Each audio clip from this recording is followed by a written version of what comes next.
السلام علیکم ورحمۃ اللہ وبرکاتہ۔ الحمد للہ رب العالمین، الصلاۃ والسلام علی سید المرسلین وعلی آلہ واصحابہ اجمعین، اما بعد۔ ان اللہ وملائکتہ یصلون علی النبی یا ایہا الذین آمنوا صلوا علیہ وسلموا تسلیما۔ صلی اللہ علی النبی الامی وآلہ صلی اللہ تعالی علیہ وسلم، صلاۃ و سلاما علیک یا سیدی یا رسول اللہ صلی اللہ تعالی علیہ وسلم۔ الحمدللہ، کنز الایمان اکیڈمی کی جانب سے تفسیر القرآن کا پروگرام الحمدللہ جاری ہے۔ اللہ عز و جل سے دعا ہے اللہ عز و جل نور قرآن سے ہمیں مالا مال کرے۔ آئیے چند اشعار نعت کے پیش کرتے ہیں۔ صلی اللہ علیہ یا رسول اللہ وسلم علیک یا حبیب اللہ وعلی آلک واصحابک یا نبی اللہ۔ تیرے دامن کرم میں جسے نیند آ گئی ہے، تیرے دامن کرم میں جسے نیند آ گئی ہے، جو فنا نہ ہوگی ایسی اسے زندگی ملی ہے۔ مجھے کیا پڑی کسی سے کروں عرض و دعا میں، مجھے کیا پڑی کسی سے کروں عرض و دعا میں، میری لو تو بس انہی کے در جود سے لگی ہے، میری لو تو بس انہی کے در جود سے لگی ہے۔ وہ جہان بھر کے داتا مجھے پھیر دیں گے خالی،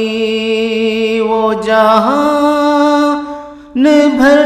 کے داتا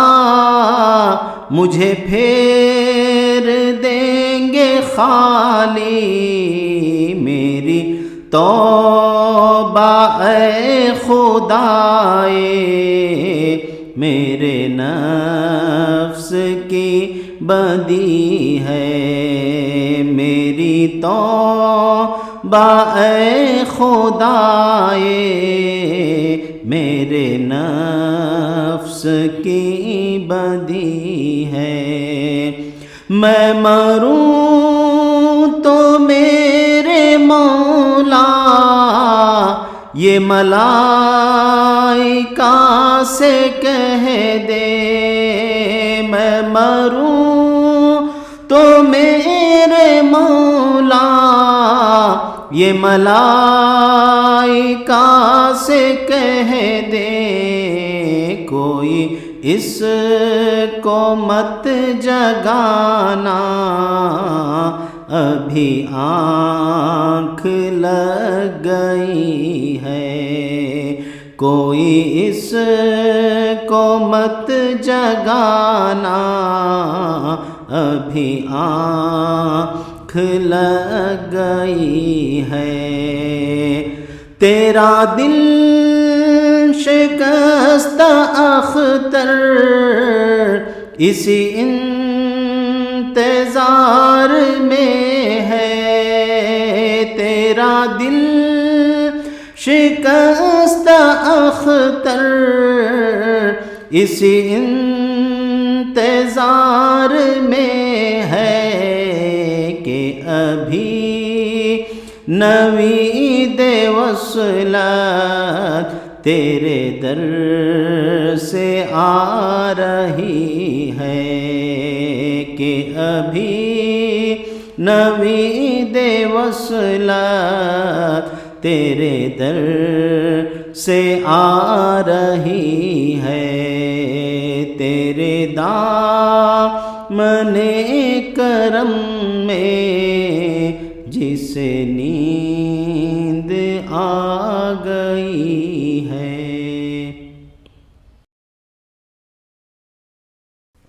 السلام علیکم ورحمۃ اللہ تعالی وبرکاتہ۔ الحمدللہ والصلاة والسلام علی رسول اللہ، اما بعد فاعوذ باللہ من الشیطان الرجیم، بسم اللہ الرحمن الرحیم۔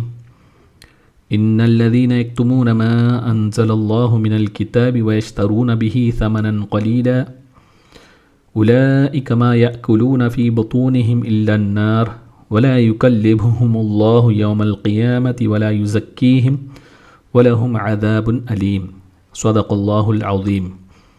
ان اللہ وملائکتہ یصلون علی النبی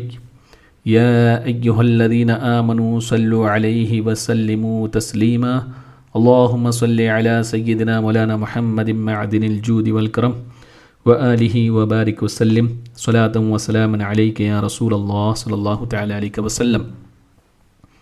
معزز سامعین، آج انشاءاللہ تبارک و تعالی سورہ بقرہ کی آیہ نمبر 174 سے شروع کریں گے۔ اللہ تبارک و تعالی مجھے حق کہنے، آپ لوگوں کو حق سننے اور ہم سب کو اس پر عمل کرنے کی توفیق عطا فرمائے۔ بسم اللہ الرحمن الرحیم۔ ان الذین یکتمون ما انزل اللہ من الکتاب ویشترون به ثمنا قلیلا، بے شک وہ لوگ جو اللہ کی نازل کی ہوئی کتاب کو چھپاتے ہیں اور اس کے بدلے ذلیل قیمت لیتے ہیں، اولئک ما یأکلون فی بطونہم الا النار، وہ اپنے پیٹ میں آگ ہی بھرتے ہیں، ولا یکلمہم اللہ یوم القیامۃ ولا یزکیہم، اور اللہ قیامت کے دن ان سے نہ کلام فرمائے گا اور نہ انہیں پاک کرے گا، وَلَهُمْ عَذَابٌ علیم، اور ان کے لیے دردناک عذاب ہے۔ اس آیت کریمہ کی شان نزول یہ ہے کہ یہودی سردار اور ان کے علماء، یہودی علماء، یہ امید رکھتے تھے کہ نبی آخر الزماں صلی اللہ تعالی علیہ وسلم بنی اسرائیل میں مبعوث ہوں گے، اور وہ ان کی تعریف کیا کرتے تھے اور برملا یہ اعلان کرتے تھے کہ نبی آخر الزماں تشریف لانے والے ہیں۔ لیکن جب حضور اکرم صلی اللہ علیہ وسلم نے نبوت کا اعلان فرمایا تو انہوں نے دیکھا کہ یہ تو بنی اسرائیل سے نہیں بلکہ بنی اسماعیل سے ہے، تو وہ رسول اکرم صلی اللہ علیہ وسلم سے حسد کرنے لگے۔ ان کے سرداروں نے یہ سوچا کہ اگر ہماری قوم انہیں تسلیم کر لیتی ہے، نبی مان لیتی ہے، تو ہماری سرداری چلی جائے گی، اور یہودی علماء نے یہ سوچا کہ اگر ہماری قوم انہیں نبی مان لیتی ہے تو ہمیں جو نذرانے، تحفہ، تحائف، یہ ساری چیزیں ہمیں ملتی ہیں، یہ ساری کی ساری چیزیں بند ہو جائے گی اور سب کا سب ان کی طرف چلا جائے گا۔ تو اس بنا پر یہ دونوں قوم رسول اکرم صلی اللہ علیہ وسلم سے حسد کرنے لگے، اور پھر جو توریت میں جو آیہ کریمہ تھی جو رسول اکرم صلی اللہ علیہ وسلم کی شان کو ظاہر کرتی تھی، ان کو سب کو چھپانے لگے اور اس میں غلط تعویل کر کے لوگوں کو بتانے لگے۔ تو اللہ تبارک و تعالی نے یہ آیت کریمہ نازل فرمائی کہ ان الذین یکتمون ما انزل اللہ من الکتاب ویشترون به ثمنا قلیلا، یعنی اللہ کی آیتوں کو وہ لوگ چھپاتے ہیں، کس لیے؟ ثمنا قلیلا، ایک قلیل مال کے لیے وہ اپنی آخرت کو خراب کر رہے ہیں، دنیا کی عیش و آرام کے خاطر اور ذاتی مفاد کے خاطر، دنیا کی مال کے خاطر وہ حضور اکرم صلی اللہ علیہ وسلم کے عظمت کو، ان کی شان کو چھپاتے ہیں۔ پھر اللہ تبارک و تعالیٰ نے فرمایا کہ یہ جو دنیاوی مال کے خاطر حق کو چھپاتے ہیں، یہ ان کے لیے آگ ہے، اپنے پیٹ میں وہ آگ ڈال رہے ہیں، یعنی ان کے حرکات انہیں جہنم میں لے جانے کے سبب ہوگی۔ اللہ تبارک و تعالیٰ نے ان کے تعلق سے یہ بھی فرمایا کہ جو چھپاتے ہیں اس کی وجہ سے اللہ تبارک و تعالیٰ بروز قیامت ان سے کلام نہیں فرمائے گا اور رحمت الہی سے وہ دور رہیں گے، کفر و معصیت کی گندگی میں ڈوبے ہوئے ہوں گے، اور اللہ تبارک و تعالیٰ ولا یزکیہم انہیں کسی طریقے سے گناہوں سے پاک بھی نہیں فرمائے گا، اور یہ جہنم میں پھینک دیے جائیں گے۔ اور یہاں پر یہ بات بھی سمجھنے کی ہے کہ چھپانا صرف یہی نہیں کہ لوگوں کو یہ بات پتہ نہ چلے،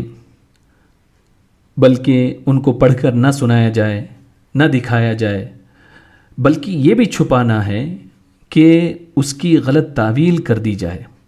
اس کے معنی کو بدل دیا جائے اور کتاب کے اصل معنی پر پردہ ڈالا جائے، یہ بھی ایک طریقے سے چھپانا ہے۔ اور یہودی یہ سارے کام وہ کرتے تھے، لوگوں کے سامنے ان کا یہی عمل تھا کہ اس کے معنی کو بدل کر پیش کیا کرتے تھے، کبھی اس میں غلط تعویل کیا کرتے تھے، اور آج بھی اس زمانے میں بھی ایسے لوگ جو یہودیوں کے روش پر چلتے ہیں موجود ہیں۔ حضور اکرم صلی اللہ تعالی علیہ وسلم کی عظمت کو جو آیتیں بیان کر رہی ہیں ان آیت کو چھپاتے ہیں، یا تو یہ اپنے بیان میں اس کو بتاتے نہیں، یا یہ ہے کہ اس کی تشریحات غلط طریقے سے کرتے ہیں، اس میں تعویل کر کے لوگوں کے سامنے پیش کرتے ہیں تاکہ حضور اکرم صلی اللہ علیہ وسلم کی عظمت لوگوں کے دلوں میں نہ بیٹھے۔ اور ایسے لوگوں سے اللہ تبارک و تعالی کلام نہیں فرمائے گا۔ اور بھی بہت سارے ایسے ہیں بروز قیامت اللہ تبارک و تعالی کی رحمت سے وہ دور ہوں گے، ان سے اللہ تعالی کلام نہیں فرمائے گا، جیسے کہ مسلم شریف کی روایت میں ہے کہ حضور اکرم صلی اللہ علیہ وسلم نے فرمایا 3 شخصوں سے اللہ تبارک و تعالی قیامت کے دن بات نہیں کرے گا، نہ ان کی طرف نظر رحمت فرمائے گا، نہ ان کو گناہوں سے پاک کرے گا، ان کے لیے دردناک عذاب ہے۔ پھر حضور اکرم صلی اللہ علیہ وسلم نے اس آیت کو 3 مرتبہ پڑھا، یعنی جو میں نے آیت تلاوت کی اس کو 3 مرتبہ پڑھا۔ حضرت ابو ذر رضی اللہ تعالی عنہ نے کہا یہ لوگ نقصان اٹھانے والے نامراد ہیں، یا رسول اللہ صلی اللہ علیہ وسلم یہ کون ہیں؟ آپ صلی اللہ علیہ وسلم نے فرمایا کہ تکبر سے چادر کو ٹخنوں سے نیچے لٹکانے والا، اور دوسرا احسان جتانے والا، اور تیسرا جھوٹی قسم کھا کر سودا بیچنے والا۔ یعنی یہ ایسے 3 لوگ ہیں جن سے بروز قیامت اللہ تبارک و تعالی کلام نہیں فرمائے گا۔ تکبر کی وجہ سے ٹخنوں سے نیچے ٹراؤزر کو پہننے والا، اور کسی کی مدد کر کے احسان کر کے اس کو جتانے والا، اور جھوٹی قسم کھا کر اپنے سودے بازی کرنے والا، بزنس کرنے والا، ایسوں سے اللہ تبارک و تعالی کلام نہیں فرمائے گا۔ اور دوسری حدیث میں اور 3 شخصوں کا ذکر رسول اکرم صلی اللہ علیہ وسلم نے فرمایا۔ کیا فرماتے ہیں کہ 3 شخصوں سے اللہ تبارک و تعالی قیامت کے دن بات نہیں کرے گا، نہ ان کو گناہوں سے پاک کرے گا، نہ ان کی طرف نظر رحمت فرمائے گا، اور ان کے لیے دردناک عذاب ہے۔ ان میں سے پہلا شخص حضور اکرم صلی اللہ علیہ وسلم نے فرمایا بوڑھا زانی، یعنی وہ بوڑھا جو بدکاری کرتا ہے بڑھاپے میں، اور دوسرا وہ شخص جو جھوٹا بادشاہ ہو، اور تیسرا متکبر فقیر، جو فقیر ہو اور تکبر کرنے والا ہو۔ اور ایک روایت میں ہے کہ حضور اکرم صلی اللہ علیہ وسلم نے فرمایا جو شخص جنگل میں مسافر کو فالتو پانی دینے سے بھی منع کرے، جو شخص عصر کے بعد کسی کو جھوٹی قسم کھا کر سودا فروخت کرے اور یہ کہے کہ خدا کی قسم اس نے وہ چیز اتنے کی لی تھی حالانکہ وہ اتنے کی نہ ہو، اور وہ شخص اس کو سچا سمجھے، اور جو شخص کسی خلیفۃ المؤمنین سے مال دنیا کی خاطر بیعت کرے، اگر وہ اسے مال دے تو اس سے وفا کرے، اور مال نہ دے تو وفا نہ کرے۔ اس طریقے سے 3 احادیث میں 9 لوگوں کا ذکر رسول اکرم صلی اللہ علیہ وسلم نے فرمایا جن سے بروز قیامت اللہ تبارک و تعالی کلام نہیں فرمائے گا۔ اس کا خلاصہ یہ ہے کہ یہ 9 ایسے گناہ ہیں جن کی وجہ سے قیامت کے دن اللہ تبارک و تعالیٰ کے لطف و کرم سے وہ لوگ محروم رہیں گے، اور یہ وہ لوگ ہیں جو اس امت میں ان کبائر میں مبتلا رہیں گے اور بغیر توبہ کے مر جائیں گے۔ اللہ تبارک و تعالی ہم سب کی حفاظت فرمائے۔ جہاں اللہ تبارک و تعالی اس کی آیتوں کو چھپانے والوں سے کلام نہیں فرمائے گا، وہیں یہ 9 لوگ ایسے ہیں جن کے تعلق سے رسول اکرم صلی اللہ علیہ وسلم نے فرمایا ان سے بھی اللہ تعالیٰ کلام نہیں فرمائے گا۔ اللہ تعالیٰ فرماتا ہے اولئک الذین اشتروا الضلالۃ بالہدی والعذاب بالمغفرہ فما اصبرہم علی النار، یہی وہ لوگ ہیں جنہوں نے ہدایت کے بدلے گمراہی اور بخشش کے بدلے عذاب خرید لیا،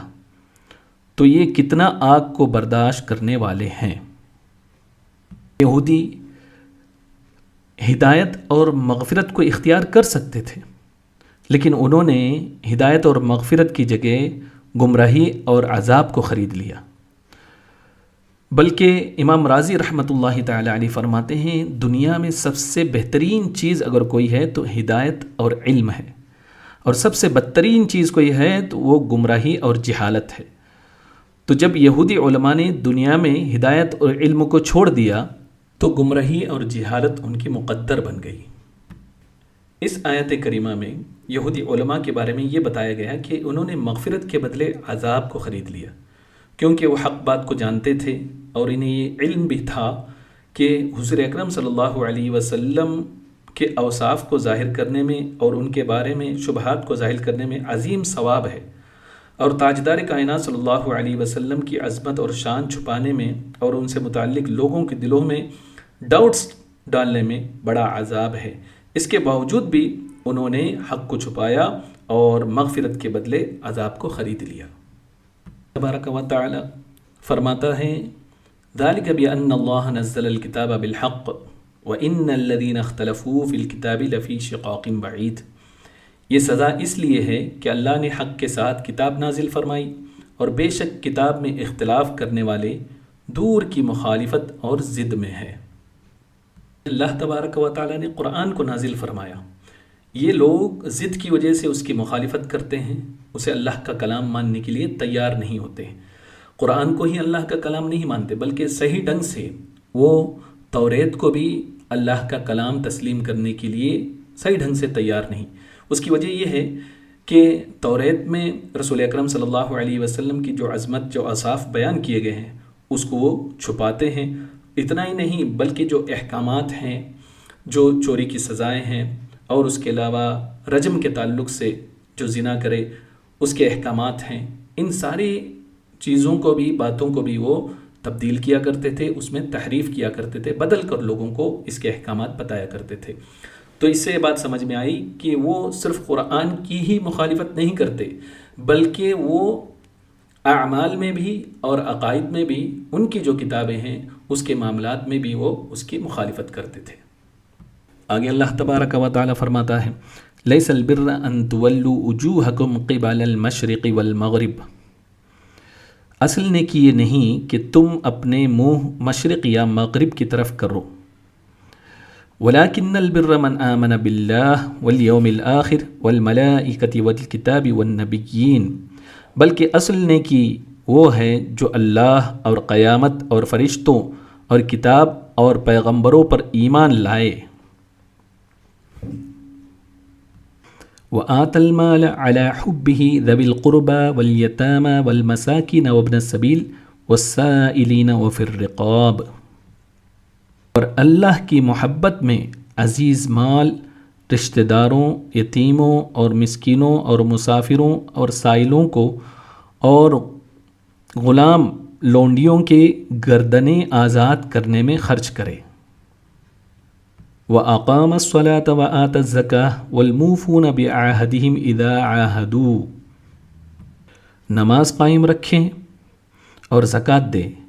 اور وہ لوگ جو عہد کر کے اپنا عہد پورا کرنے والے ہیں۔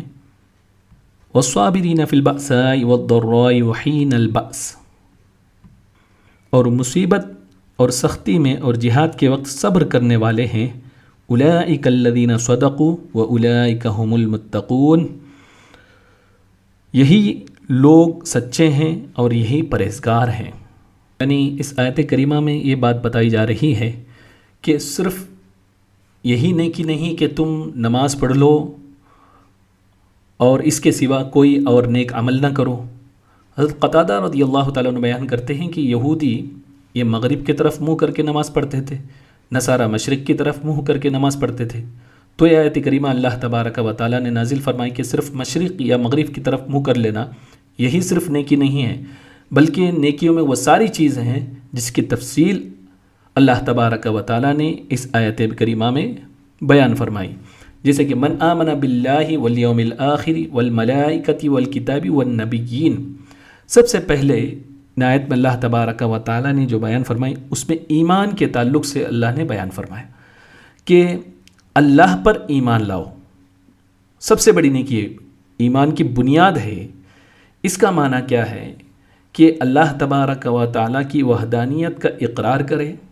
اس کو ہر عیب اور نقص سے منزہ مانے، پاک مانے، اس کی تمام صفات کو قدیم مانے، اس کی ذات و صفات میں کسی کو پارٹنر نہ کرے، اور اس کے سوا کسی کو واجب الوجود نہ مانے، اس کے سوا کسی کو عبادت کا مستحق بھی نہ جانے، نہ مانے، اور اس کے تمام رسولان عظام کی تصدیق کرے، اور حضور سید عالم صلی اللہ علیہ وسلم کو آخری نبی اور آپ کی شریعت کو آخری شریعت مانے۔ اب اس کے بعد اللہ تبارک و تعالیٰ نے فرمایا کہ اللہ پر ایمان لائے، والیوم الآخر، آخرت پر ایمان لائے۔ آخرت پر ایمان لانے کا مطلب یہ ہے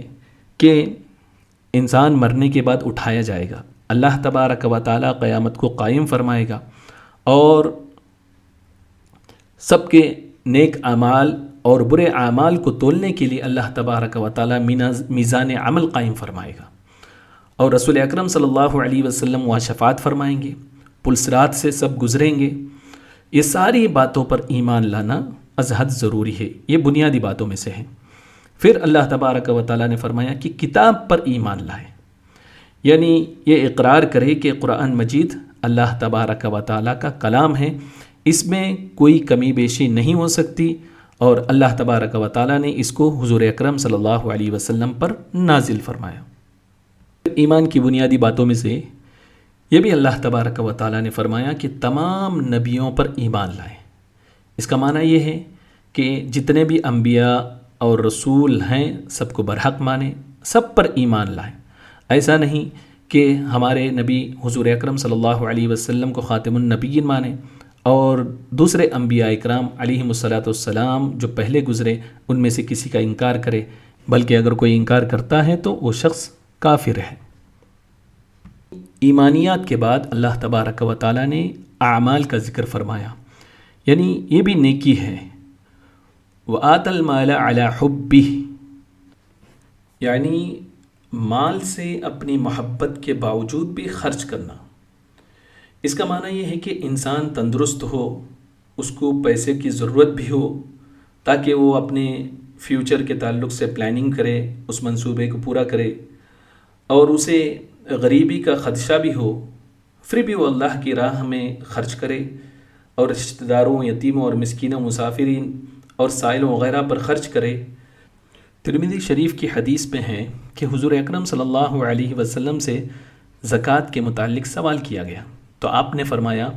مال میں زکوٰۃ کے علاوہ بھی حق ہے۔ پھر آپ نے اس آیت کریمہ کی تلاوت فرمائی۔ اس حدیث سے یہ بات سمجھ میں آئی، اللہ کی راہ میں جو خرچ کیا جائے وہ صرف زکوٰۃ ہی نہیں، بلکہ اس کے علاوہ صدقات بھی ہے، فطرہ بھی ہے، اور عشر بھی ہے، قربانی بھی ہے، ساری چیزیں اللہ کی راہ میں خرچ کیے جاتے ہیں۔ اب سوال یہ ہے کہ کس پر خرچ کیا جائے، تو قرآن نے اس کو تفصیل سے بیان کیا، ذوی القربى والیتامى والمساکین وابن السبیل والسائلین، سب کو ایک ہی بات دیگرے اللہ تبارک و تعالیٰ نے بیان فرمایا۔ سب سے پہلے جس کا ذکر اللہ تعالیٰ نے فرمایا ذوی القربى، وہ رشتہ دار ہیں۔ حضور اکرم صلی اللہ علیہ وسلم نے ارشاد فرمایا رشتہ دار پر صدقہ کرنے کا ثواب وہ 2 گنا زیادہ ہے۔ اور ایک حدیث میں ترمذی شریف میں ہے کہ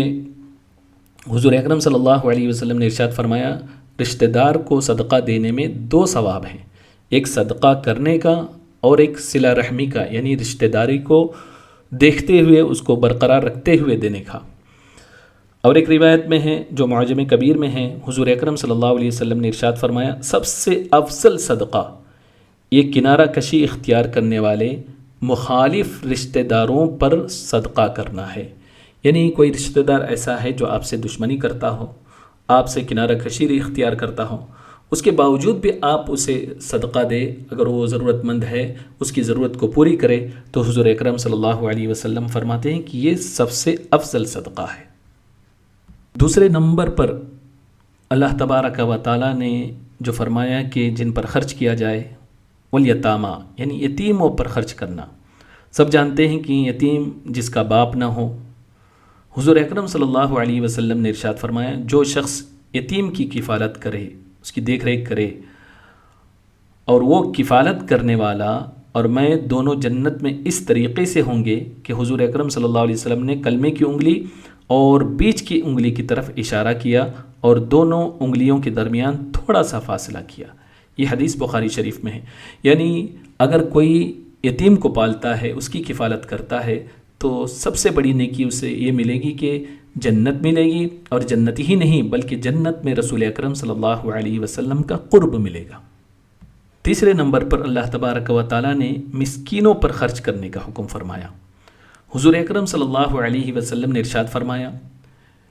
کہ مسکین وہ نہیں جو لوگوں میں گھومتا رہتا ہے اور ایک لقمہ یا دو لقمہ یا ایک کھجور یا دو کھجور لے کر چلا جاتا ہے۔ صحابہ نے پوچھا، یا رسول اللہ صلی اللہ علیہ وسلم، تو پھر مسکین کون ہے؟ آپ نے فرمایا، جس کے پاس گزارنے کے لیے کوئی چیز نہ ہو اور نہ اس کے ظاہری حال سے اس کی مسکینی کا پتہ چلے اور نہ وہ لوگوں سے کسی چیز کا سوال کرے۔ تو اس میں رسول اکرم صلی اللہ علیہ وسلم نے مسکین کسے کہتے ہیں آپ نے واضح طور پر بیان کر دیا کہ جو سوال بھی نہ کرتا ہو اور مجبور بھی ہو اور ظاہری طور پر اسے دیکھ کر بھی پتہ لگایا نہ جا سکے کہ یہ مسکین ہے،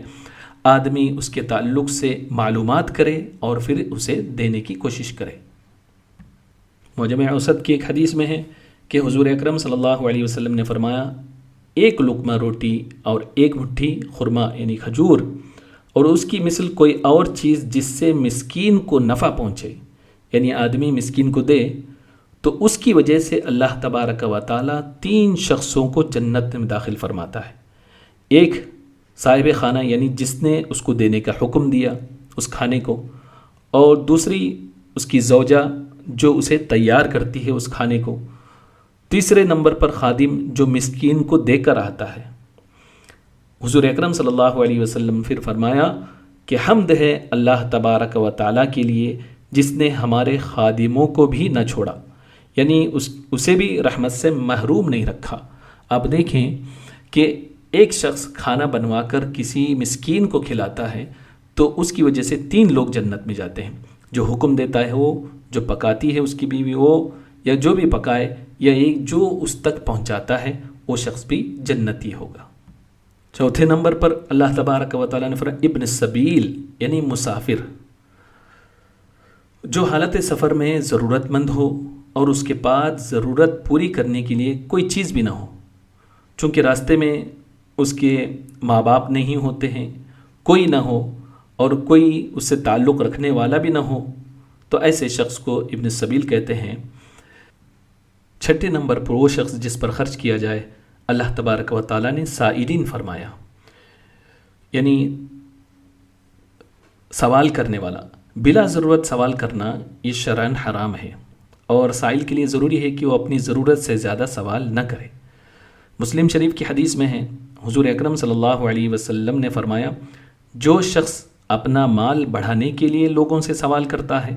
وہ انگاروں کا سوال کرتا ہے، خواہ کم سوال کرے یا زیادہ سوال کرے۔ اور ایک حدیث جو تاریخ دمشق میں ہے کہ حضور اکرم صلی اللہ علیہ وسلم نے فرمایا، کوئی شخص اپنے اوپر سوال کرنے کا دروازہ نہیں کھولتا مگر اللہ تبارک و تعالیٰ اس پر فقر کا دروازہ کھول دیتا ہے، یعنی غربت کا دروازہ اس پر کھول دیتا ہے۔ اور ایک حدیث میں رسول اکرم صلی اللہ علیہ وسلم نے ارشاد فرمایا، 3 شخصوں کے علاوہ کسی شخص کو سوال کرنا جائز نہیں ہے۔ ایک وہ شخص جو مقروض ہو، اس کے لیے اتنی مقدار کا سوال جائز ہے جس سے اس کا قرض ادا ہو جائے، اس کے بعد وہ سوال سے رک جائے۔ سرکار نے فرمایا دوسرا وہ شخص جس کے مال کو کوئی آفت پہنچی ہو، جس کی وجہ سے اس کا سارا مال تباہ ہو گیا ہو، برباد ہو گیا ہو، اس کے لیے سرکار فرماتی اتنی مقدار کا سوال کرنا جائز ہے جس سے اس کا گزارا ہو جائے۔ تیسرا وہ جو فاقہ زدہ ہو، بھوکا ہو، اس کے قبیلے کے 3 عقل مند آدمی یہ گواہی دیں کہ واقعی بھوکا ہے، پریشان ہے، تو اس کے لیے بھی اتنی مقدار کا سوال کرنا جائز ہے جس سے اس سے گزارا ہو جائے۔ پھر صحابی رسول حضرت قبیصہ رضی اللہ تعالیٰ عنہ سے سرکار نے فرمایا ان 3 شخصوں کے علاوہ سوال کرنا حرام ہے، اور جو ان کے علاوہ سوال کرتا ہے وہ حرام کھاتا ہے۔ یہاں جو یہ فرمایا گیا کہ کسی فاقہ زدہ ہو، پریشان حال ہو، اس کے لیے 3 آدمی اگر گواہی دیں تو اس کو دیا جائے، تو فقہا فرماتے ہیں کہ اگر معاشرے میں مالدار ہونا مشہور ہو تو یہ اس شخص کے لیے شرط ہے، اور جس شخص کا مالدار ہونا مشہور نہ ہو اور وہ پریشان حال بھی ہو، وہ خود بتائے تو اس کی بات کا اعتبار کیا جائے گا۔ امام ابو داؤد نے ایک روایت نقل فرمائی کہ رسول اکرم صلی اللہ علیہ وسلم نے ارشاد فرمایا جس شخص نے سوال کیا درا حال ہے کہ اس کے پاس اتنا مال تھا جو اس کے سوال سے دور رکھ سکتا تھا، مستغنی کر سکتا تھا، وہ جہنم کے انگارے کو جمع کرتا ہے۔ راوی نے پوچھا مال میں کتنی مقدار ہو تو سوال نہیں کرنا چاہیے؟ سرکار دو عالم صلی اللہ علیہ وسلم نے فرمایا جس کے پاس صبح اور شام کا کھانا ہو وہ سوال نہ کرے۔ ایک اور روایت میں ہے کہ جس کے پاس اتنا کھانا ہو کہ وہ 1 دن اور 1 رات سیر ہو کر کھا سکے وہ سوال نہ کرے۔ علامہ علاء الدین اسقفی حنفی رحمۃ اللہ تعالیٰ علیہ لکھتے ہیں جس کے پاس 1 دن کی خوراک ہو، خواہ ہو خوراک اس کے پاس موجود ہو یا یہ ہے کہ اس میں اتنی طاقت ہو کہ وہ 1 دن کی خوراک کما کر لا سکتا ہو، وہ تندرست بھی ہو، تو ایسے شخص کے لیے خوراک کا سوال کرنا جائز نہیں۔ اور اگر خیرات دینے والے کو اس کے حال کا علم ہو اور اس کے باوجود وہ اس کو بھیک دے تو شخص گنہگار ہوگا، کیونکہ وہ ایک حرام کام میں مدد کر رہا ہے۔ اور اگر سائل ضرورت مند ہو اور کپڑے کا سوال کرے یا جہاد یا طلب علم میں مشغول ہونے کی وجہ سے خوراک کا سوال کرے اور اس کو ان چیزوں کی ضرورت بھی ہو تو اس کا سوال کرنا جائز ہے، اس کو دینا بھی جائز ہے۔ اور ایک حدیث میں رسول اکرم صلی اللہ علیہ وسلم نے ارشاد فرمایا کہ اگر کوئی شخص کسی حال میں بھی ہو تم سے سوال کرے، اگرچہ بکری کی کھری بھی تمہارے پاس ہو تو تم کچھ نہ کچھ اس کو دے دیا کرو، اس لیے کہ ہر ایک کا حال ہم جان نہیں سکتے، لیکن جہاں معلوم ہو کہ یہ ضرورت مند نہیں ہے اس کو آپ دے رہے ہیں تو آپ اس کی عادت کو بگاڑ رہے ہیں۔ یہاں تک ان لوگوں کا ذکر ہوا جن کے تعلق سے اللہ تبارک و تعالیٰ نے قرآن میں بیان فرمایا کہ کن کن کو دیا جائے، اس کی تفصیل آپ نے سنا،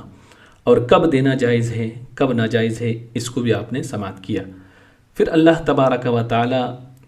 فرماتا ہے نیکیوں میں سے یہ بھی ہے کہ وَأَقَامَ الصَّلَاةَ وَآتَى الزَّكَاةَ، آدمی نماز قائم کرے، زکوٰۃ بھی دے، وَالْمُوفُونَ بِعَهْدِهِمْ إِذَا عَاهَدُوا، کسی سے عہد کرے تو اس عہد کو پورا کرے، اس وعدے کو عہد کو نہ توڑے۔ پھر اللہ تبارک و تعالی نے فرمایا وَالصَّابِرِينَ فِي الْبَأْسَاءِ وَالضَّرَّاءِ وَحِينَ الْبَأْسِ، اور مصیبت اور سختی اور جہاد کے وقت صبر کرنے والے، یہی لوگ اللہ تعالیٰ فرماتا ہے اولئک الذین صدقوا، یہی لوگ سچے لوگ ہیں، واولئک هم المتقون، یہی پرہیزگار لوگ ہیں۔ اللہ تبارک و تعالیٰ سے دعا ہے کہ اللہ تبارک و تعالیٰ ہمیں حق کو سمجھنے کی توفیق عطا فرمائے۔ استغفر اللہ ربی من کل ذنب واتوب الیہ، وآخر دعوانا ان الحمد للہ رب العالمین۔ صلاۃ و سلام کے لیے کھڑے ہو جائیں۔ یا نبی سلام علیکہ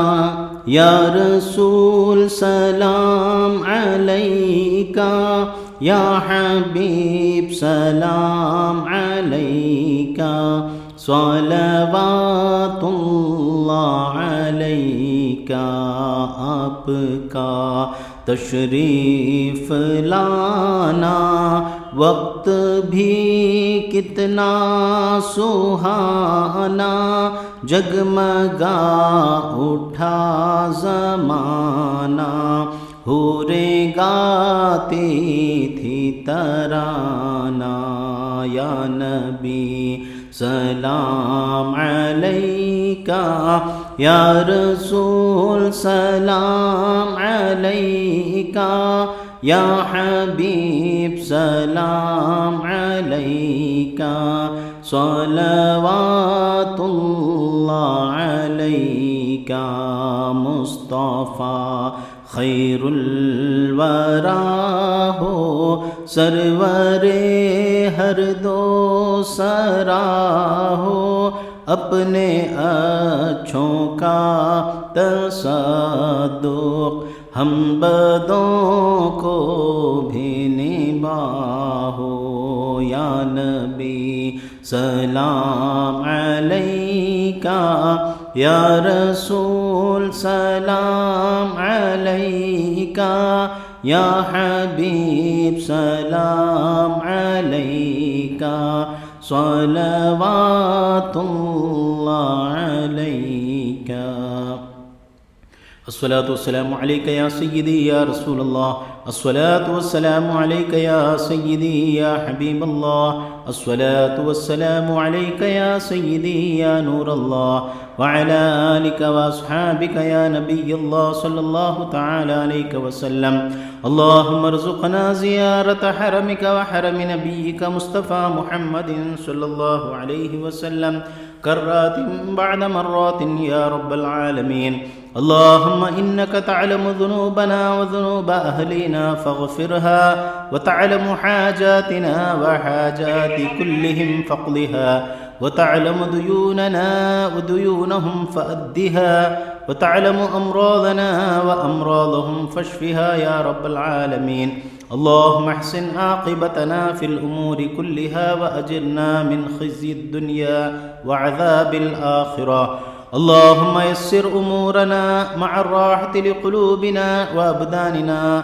مع الصحة والعافية والسلامة يا رب العالمين۔ اللهم رب زدنا علما نافعا، وعملا متقبلا، ورزقا حلالا طيبا، وقلبا خاشعا، وعمرا طويلا يا رب العالمين، ببركة إن الله وملائكته يصلون على النبي يا أيها الذين آمنوا صلوا عليه وسلموا تسليما۔ اللهم صل على سيدنا شفيعنا حبيبنا نبينا محمد بارك وسلم، صلوا عليه صلاة وسلاما عليك يا سيدي يا رسول الله، صلى الله تعالى عليك وسلم، برحمتك يا أرحم الراحمين، بحق لا إله إلا الله محمد رسول الله صلى الله تعالى عليه وسلم۔